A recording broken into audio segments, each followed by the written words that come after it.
અમદાવાદની યુનિવર્સિટી વિસ્તારથી એક ચોંકાવનારો ખુલાસો સામે આવી રહ્યો છે. સ્કાયલોન શોપિંગ સેન્ટરમાં આવેલા mind and body spa centre સલૂનના નામે ચાલતા દેહ વેપારનો કાળો કારોબાર. અહીં રિલેક્સેશનના નામે ગ્રાહકોને અલગ અલગ સર્વિસ ઓફર કરવામાં આવે છે અને આ સર્વિસની કિંમત પણ હજારો રૂપિયાથી શરૂ થાય છે. આ આખો ધંધો જાણે કોઈના આશીર્વાદથી જ ચાલી રહ્યો છે, કારણ કે દિવસે આવન જાવન છતાં પણ કાર્યવાહી ક્યાંય જોવા મળતી નથી. શું આ બધું કોઈની ચુપ્પી સહમતિથી ચાલી રહ્યું છે? શું કાયદાને આ બધાની ખબર જ નથી કે પછી કાયદો અહીં મૌન દર્શક બની ગયો છે? હવે જોવાનું રહેશે કે સંબંધિત વિભાગ આ મામલે શું પગલાં લે છે. કાર્યવાહી થશે કે ફરી એકવાર ફાઇલોમાં દબાઈ જશે આ मुद्दों. एक्स्ट्रा में क्या लेना आपको? Full service. उनका चार्जेस क्या पे होते हैं? उनका अलग अलग होता है ना सबका. मैं 4 लेती हूँ.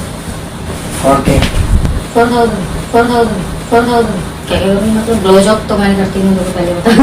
सभी सबको अच्छी मिलेगी, जरूरी थोड़ी है ब्लो जॉब करते हैं तो ही 4,000 लूँगी मैं. सभी सबको अच्छी मिलेगी, सभी सबको अच्छी मिलेगी, सभी सबको अच्छी मिलेगी. मुझे पता 3,000 इसके बिना भी सभी सबको अच्छी लगेगी. लेके तो देखो तभी तो पता लगेगा आपको. मैं तो नॉर्मली 5 तक भी लेती हूँ, लेकिन मैंने आपको पहले ही कम कर दिया है.